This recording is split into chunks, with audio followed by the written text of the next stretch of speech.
Good evening, hello, and welcome to Ask Fit and Bendy, our weekly Q&A for the Worldwide Splitters Challenge Back Bend Challenge. And we've got some good questions today. So we're primarily talking about back bend flexibility and how to safely and effectively increase your spinal flexion, so going backwards. Betty Boop is here to help me out, mostly by trying to get me to play with her really disgusting toy that she likes to rub against my knee while I'm trying to talk. So enjoy the peripheral cuteness while we talk. So let's go right to the questions today. Our first question comes to us from Esmeralda. Hi, Esmeralda. Thanks for all of your great questions. She's asking about different ways to get into her bridge or wheel pose. The difference between twisting into it, which is going from here and coming around and putting the hand down, versus putting the hands down and pushing straight up. And she was saying that when she twists into it, when she goes around and puts the hand down, that she has a lot of difficulty getting into that shoulder extension, which, as we've discussed in previous weeks, is best done with the shoulders externally rotated. And that it's difficult to find that position when she gets into it from coming around. But if she pushes straight up into it, she can find it. So I looked at the photos that you posted, Esmeralda, and I'm pretty sure that what's happening is when you're twisting into it, you're ending up with your hands pointing in like this. And this is something I see a lot. So for all of you who are working on your bridge or wheel pose, if you look down at your hands and you notice that your fingers are pointing in towards each other like this, what's happening is your shoulders are going to follow your hands. So if your fingertips are pointing in, chances are that your shoulders are also pointing in. The elbows are going out to the side. If you're in your bridge and you bend your elbows a little, you notice the elbows are going straight out to the side like this, that's a really good indication that the shoulders are in the wrong position. So if you are going into it with that rotation, which is a little bit more advanced than just pushing up into it, you need to make sure that when you land, you reposition your hands. Your hands should at the very least be straight, but you could even turn them slightly out, slightly the other direction, because you'll see that as my hand turns out, the shoulder also turns out. You don't want to go all the way out like this unless you really need to find extra rotation, but just a little bit of turnout will help you engage these muscles in the back of the shoulder, which is what you're going to use to really open up the shoulders and the chest and get into that extension.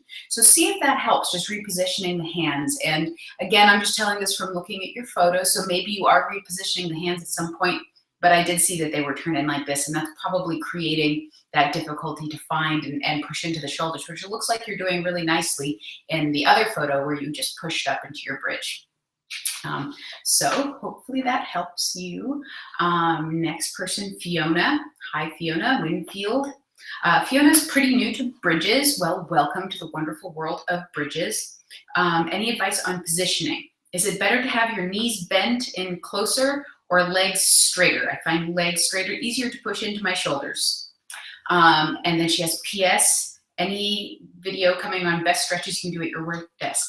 Funny you should ask. Yes, that is in the pipeline. Can't tell you exactly when, but definitely I have been working on that because so many of my students come to me after work, after a day, 8 hours sitting hunched over the computer. And so why not spend those little breaks trying to find some stretches, some ways to make that feel less difficult on your body. So thank you for asking.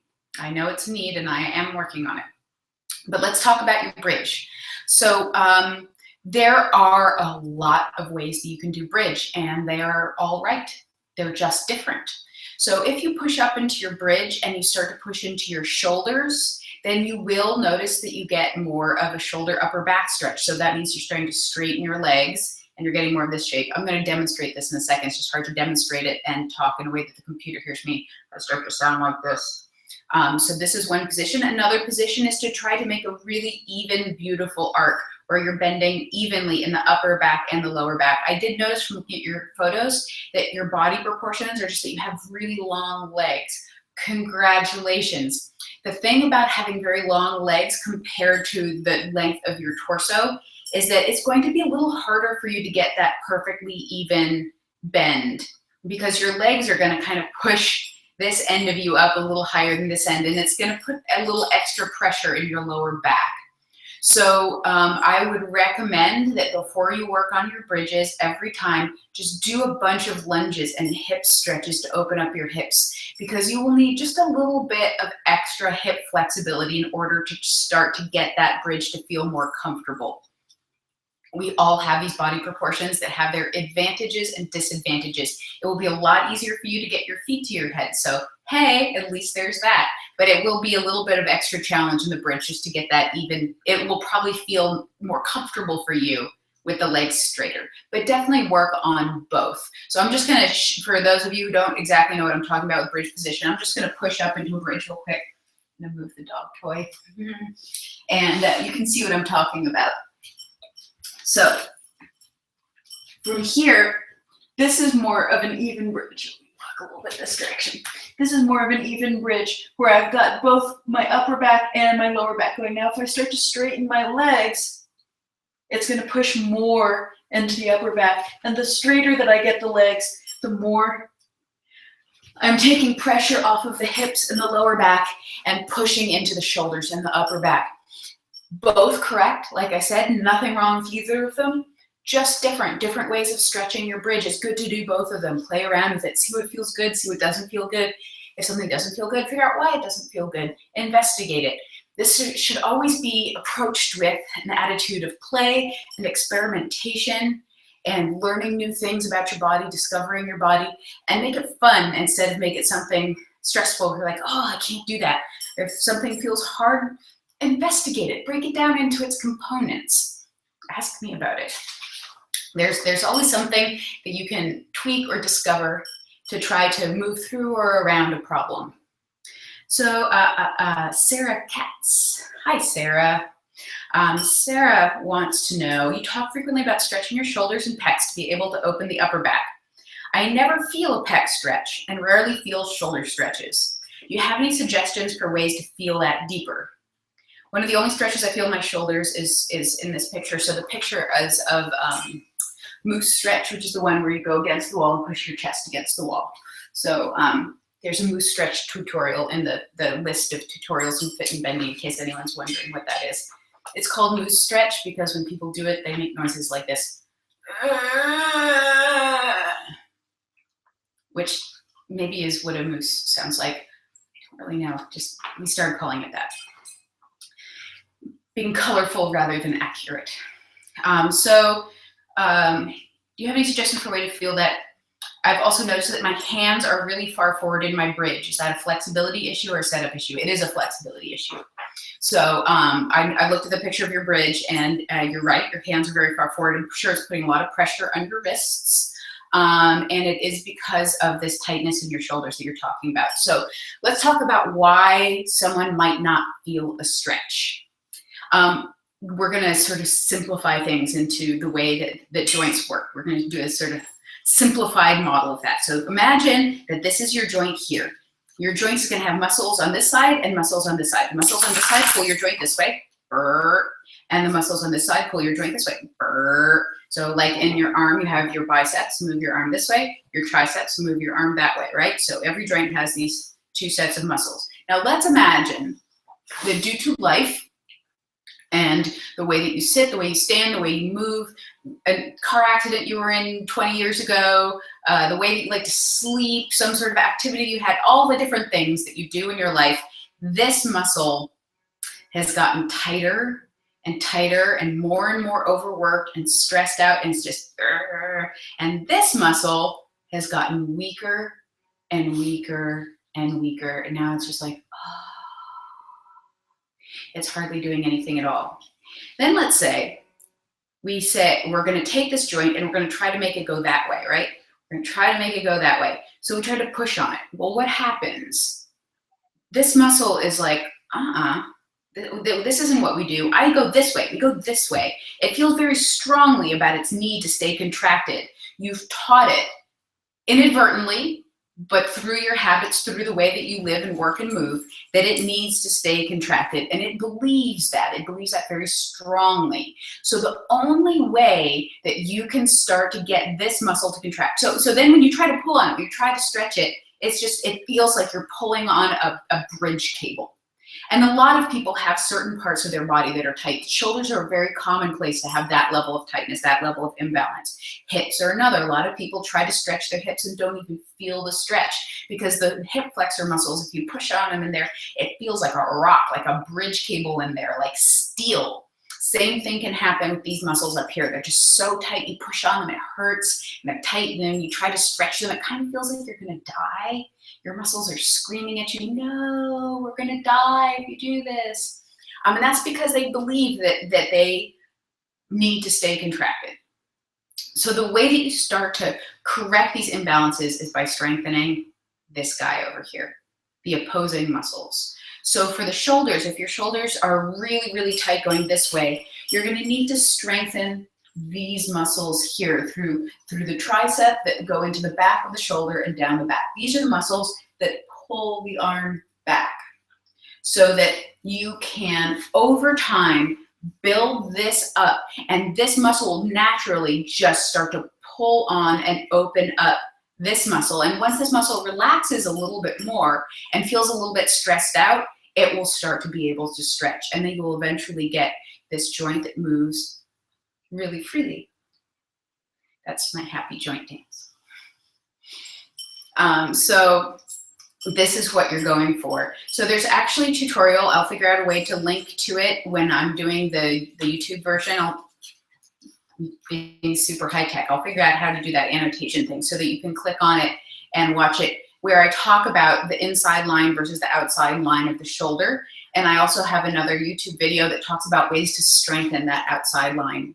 And I think that you'll find those helpful, and just starting to do these strengthening exercises, and they will feel really hard at first because you've got this like, and this like, and you're trying to use this guy to pull on this guy, and it will feel like a teeny person trying to drag an elephant.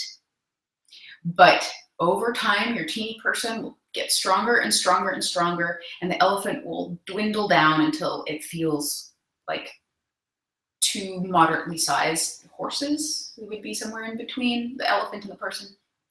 Never mind. But I hope you understand that. Email me or message me if that doesn't make sense, but try watching those two videos. I think that you'll find that helpful. If you just keep pushing into it, it's probably not going to give you the results that you want. So try to find ways to strengthen those muscles and correct that imbalance, and you'll be so much happier. All right. Thank you, Sarah. For Karina. Hello, Karina. What suggestions might you provide about lifting out of the lower back in Cobra and taking the weight off your hands? It's also not clear to me how close to put my hands in relation to my body. I'm hoping to lift out and up, not just crunch up my back. Thank you so much. All great questions. The big answer, we're going to get into a little bit more detail, but the big answer is that like bridge, there are so many variations in where and how you can place your body and your hands in a Cobra stretch. So you can have your hands way out in front of you, and that's going to get more into the upper back. And you can walk your hands in really close and even put them up on blocks, and that's going to get more into the lower back and hips. They're all correct. But they will give you different things. Now, if you are feeling your Cobra a lot in your lower back, that is something that a lot of people struggle with. And sorry, the dog's being cute. I was distracted for a moment. That is something that a lot of people struggle with. The best way to release that pressure on the lower back. So let's say I just push up, boom. So right now you can see more skin is helpful. Right now, you can see when I push up that my lower back is it's folding right there, right? There's a lot of pressure on it. If I start to tuck my pelvis here, so I'm thinking about pressing the pubic bone down and lifting up out of the hips, that's gonna take some of the pressure off of the lower back. And the more that you can get that lift here in the pelvis, the more that you'll be able to take some of that pressure out of the lower back.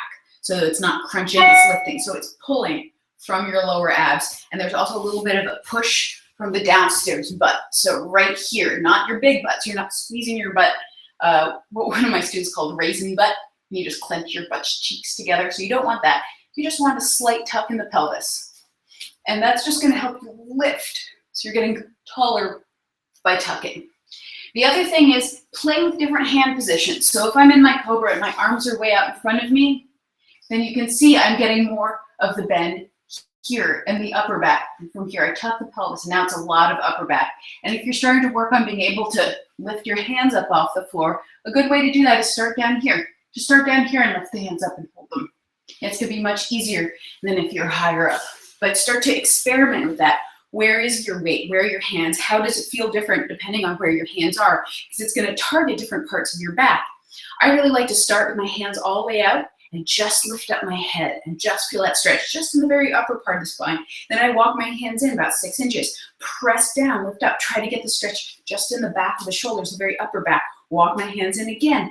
See if you can feel each vertebrae of the back bending until you get your hands all the way into your hips, and then you try to lift your head up and back and look for your own butt. So doing that will help you really feel and isolate all the different parts of your spine. But to avoid the crunching, really try to feel how you engage your lower abs in that stretch. It's too cold for me to do this for very long. Heat's been off all day. Freezing Los Angeles. I know, I'm such a wimp. So hopefully that helps. But again, just like I said, play with it. Play around with it. How do different things feel? Can you feel the engagement in your upper back that gets that upper back to lift and go backwards? Can you feel the lift in your abs? Can you feel the tuck in your pelvis?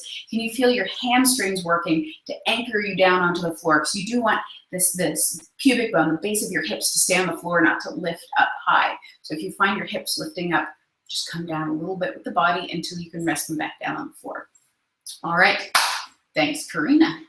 Next, Davina Red Panda has a wonderfully long question, which I am going to synthesize down to a slightly shorter synopsis. But it's a really good question. And what she's saying is that when she's doing the shoulder stretch, so anything where hands are here and she's dropping down into the stretch, especially if the elbows are bent, so stretches where you place your elbow like on the top of a chair or bar, and then you put your hands behind your head, that she's having a pain in her neck here and tingling down her arm. And I believe you said it was in the triceps of the arm, on the back of the arm, right? Let me just double check and make sure that's true.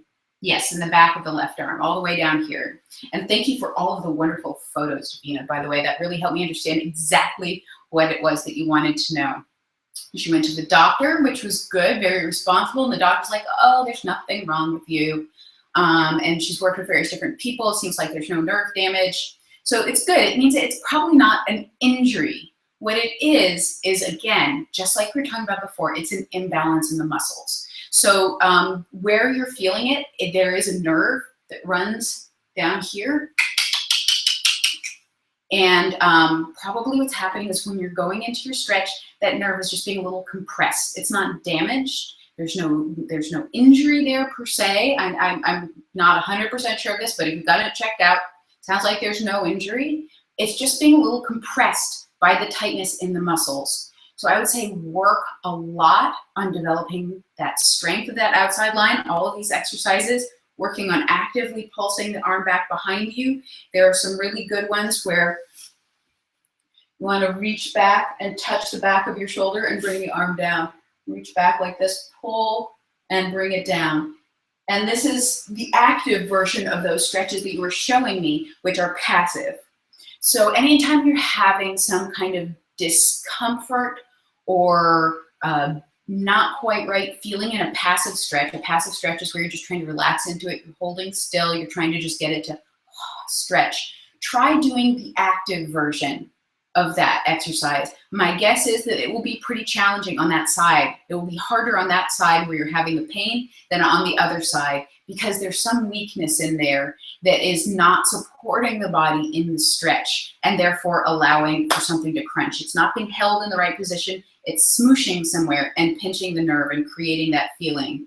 And you don't want to push into that feeling. So if you're having that feeling in that stretch, you don't want to keep doing the stretch in the same way. You want to try to change things, because that can develop into an injury over time if you keep pushing into that imbalance, pushing into that smooshiness. Smooshiness is generally bad. Another thing you can do is have a dear friend look at you in your stretches and look and see, wow, is that shoulder like turned inwards more? Is it positioned differently than the other one? Could they maybe help you very gently to move that shoulder into a better position and see if that feels different, so that it looks like the other shoulder, so the shoulders look the same? Because sometimes you can see that there'll be one shoulder that's like this. That's my right shoulder. I have a labral tear in the shoulder, so I know every time I stretch it, I have to really work on finding that right position again, dropping it down, engaging to open everything up, because it tends to do this if I'm not careful. And sometimes it's nice to have someone around who's like, oh, you know, your shoulder's doing this funny thing. Can we try moving this? And then all of a sudden, it feels so much better. So that's what I would recommend trying, and just see how it goes. Active flexibility and looking in the stretch, not for going deeper, but for fixing the position so that the shoulders look even. Hopefully that works out. I feel like there's a second question in there. Yes, I don't feel anything in bridge. Probably in bridge, you're not pushing into the shoulders as much. And it also might be that the imbalance happens more when you bend this arm, which makes the stretch a little bit deeper in this outside line here with the arm bent. But with the arm straight, you're not going to feel it as much. The human body is a marvelous, mysterious thing. All we can do is continue to explore it. We are explorers in the universe of ourselves, and there's a limitless amount of exploration that we can do there and figure out why certain things are happening, or sometimes we don't figure it out and it's just a mystery, and hey, enjoy the mystery. All right, for Bending My Life Away on Instagram, hi, Bending My Life Away. You are working hard, lady. I love it. I see your posts all the time. You're looking really good. I appreciate how hard you're working. So she is working on kneeling bridge. So same thing, but with your knees on the floor instead of straighter legs, or instead of feet on the floor, right?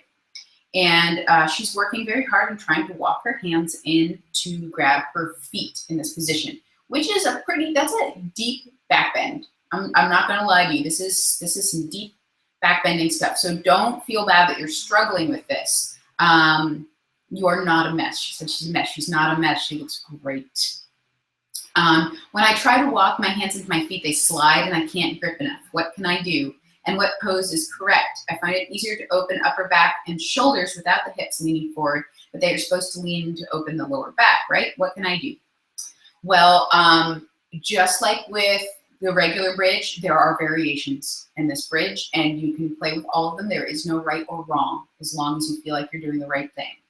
If you really want to try grabbing your feet, your hips will need to go forward of your knees. I'm looking at your pictures here, and I can see that as you're trying to walk your hands in towards your feet, your hips are still leaning back. So you're here in your bridge, here are your hands, and your hips are kind of going this way, and then you're trying to walk your hands back in, and it's like you're pushing against yourself.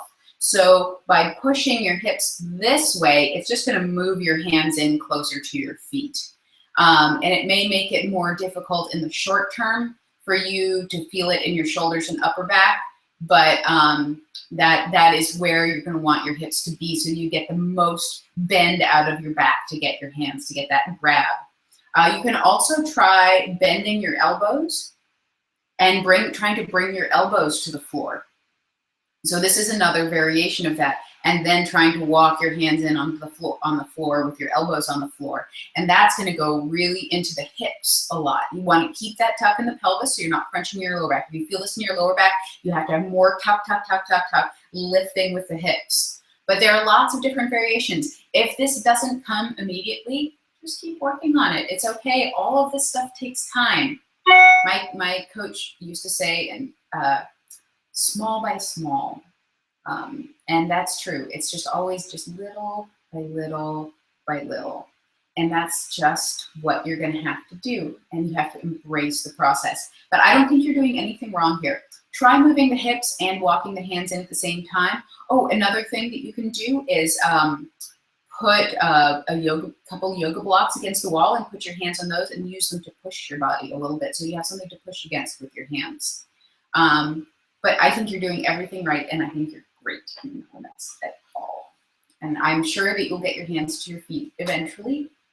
And just as long as you keep working on it. For Kim McCoy, hi Kim. My hips are in a flat line from my knees. I've worked on opening my hips, but middle splits is slow. Can I put my chest on the floor while sitting in my max middle split? Oh, you know what, Kim? I remember I wrote back to you and I said I wasn't quite sure what you were asking. Could you please post some photos? So I'm still not quite sure what you're asking. Please, everybody, when you're posting your questions, put in some photos, because otherwise I can kind of sometimes tell, but it's a little difficult to tell exactly what you're talking about. The more precise you are with the photos, and some of you guys have been great with like arrows and diagrams and pointing to the exact areas that you're having difficulty with, helps me a lot in being able to give you really good answers. So if you want me to answer this next week, Kim, please do put in some photos for me. And last question of the day, this is for Marie. Marie says that she is training all by herself in Abuja, Nigeria. That's awesome. Hello in Nigeria. And so because she's training on her own, it is a little bit more challenging if you don't have people to train with or a coach or anything. So I salute you for doing that. That's wonderful. She has two questions. In Cobra, should I tense my butt muscles or not? So in general, my answer is no. And the reason for that is if you're in Cobra and you squeeze your butt, I called it raisin butt earlier, you just clench your butt cheeks. That's going to push a little bit into your lower back and create pinching in your lower back, especially if you're naturally bendy in your lower back. However, if you're someone who is not naturally bendy in your lower back, and you have a really hard time and your lower back is just straight as a board, sometimes that squeezing with your butt can help you to go deeper into your lower back. So it really depends on your body. I have a couple of students who are naturally actually bendier in their upper back. It's not the standard, but it happens, and they have a more difficult time with the lower back. And I will have them sometimes, not for the whole stretch, but sometimes sort of clench with the butt and kind of push a little bit to start to get that lower back to open. In general, though, you want that the big butt cheeks, the big butt muscles to be relaxed, and you want to try to get the engagement instead in the hamstrings through the back of the leg here, so below your butt. And that can be a little bit tricky to find at first, especially if you don't work your hamstrings all the time. But the more that you can feel those muscles pushing you down and forward, that will actually help you to open up your hips and lift a little bit out of your lower back, which should feel good. If anything feels bad or crunchy, it's not right for your body. So hopefully that helps. And Marie, also, if you want to send some pictures, I can answer these things a little more detail for your body and what you are doing. Number 2, in pigeon, my butt on the bent leg side cannot reach the floor yet. What additional stretches do you recommend to make that happen? Thanks a lot in advance. You're welcome. So in the meantime, while your butt can't reach the floor, definitely put a yoga block underneath your butt, because otherwise that's going to put a lot of pressure on your knees, and that makes your knees sad, and believe me, nobody needs sad knees, the worst. So put a yoga block under your butt. But here's another thing that you can do that's a great stretch. And you're just going to lie on your back like so, and you're going to take your leg and you're going to cross it over, and you're going to bring this leg up.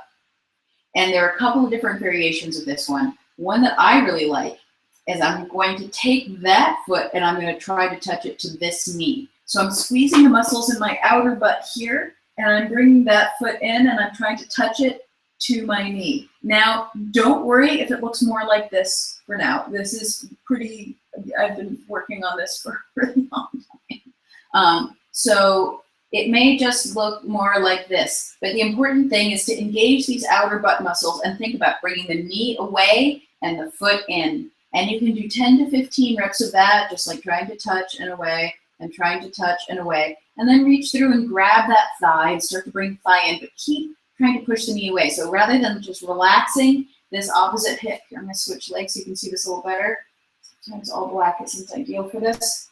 So I'm reaching to grab my leg. And instead of just letting this knee come in, I'm squeezing these muscles in my outer butt to push the knee away. And that's going to really stretch and open that hip in a way that will be good for your pigeon. So if you do that for a while, I think you'll see some progress, and it'll make the pigeon a lot more easy and comfortable. But pigeon can be hard on your knees if your hips aren't ready for it. So be careful with the pigeon if you're having that issue.